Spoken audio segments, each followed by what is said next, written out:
Siya po si Police Officer Balahadia. Bakit sangkot ba siya sa kidnapping? Posible po, ma'am. Katagal nang may record to sa amin. Ang susunod na programa ay rated PG. Ito ay nangangailangan ng patnubay at gabay ng magulang para sa mga batang manonood.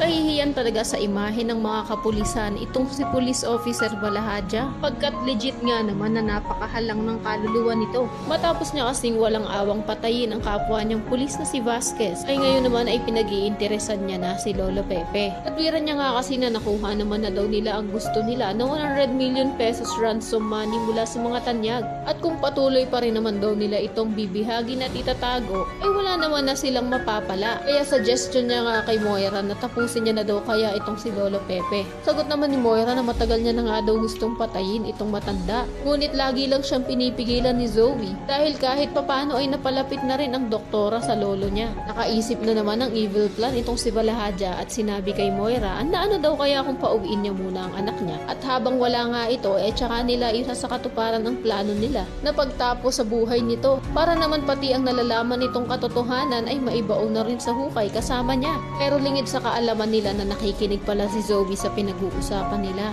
At hindi siya makapaniwala na tamang-tama nga naman talaga ang mga sinabi ni Carlos sa kanya na isang kriminal na talaga itong si Moira. Maisipan na kaya nitong doktora na itakas ang kaawa-awa niyang lolo. Sa kabilang banda kung inaakala naman nila Balahadia at Moira na nalihis na nila ang pagsususpetsya ng mga tao ay nagkakamali sila pagkat nakakuha na ng impormasyon itong mga pulis tungkol kay Balahadia at agad ngang pumunta sa magkapatid na tanyag upang itanong kung kilala daw ba nila o namumukaan nila itong police officer. Pagkakita ni Giselle ng picture ay tinanong niya kung mayroon daw ba itong kinalaman sa panginidnap sa tatay niya. Gayon din naman si Robert na tiningnan ang litrato ni Balahadia at naalala din na ito nga ang kasabwat ni Moira sa pagtatago ng CCTV footage ng pagkahulog niya sa hagdan. Kaya naman kumpirmado niya na si Moira talaga at si Balahadia ang may pakana ng pangingidnap at pangungulimbat ng 100 pesos ransom money sa kanila. Kaya naman kung isa ka rin sa mga nagnanais sa lalong madaling panahon ay matuntun na ng mga pulis ang kuta nila Moira upang maabutan pa nilang buhay itong kaawa-awang si Lolo Pepe ay pakiclick naman ang like at subscribe button. Maaari ka rin mag-iwan ng komento sa ibaba kung isa ka rin sa mga atat nang makitang mabulok sa kulungan itong sina Moira at Balahadia. Maraming salamat sa iyong panunood.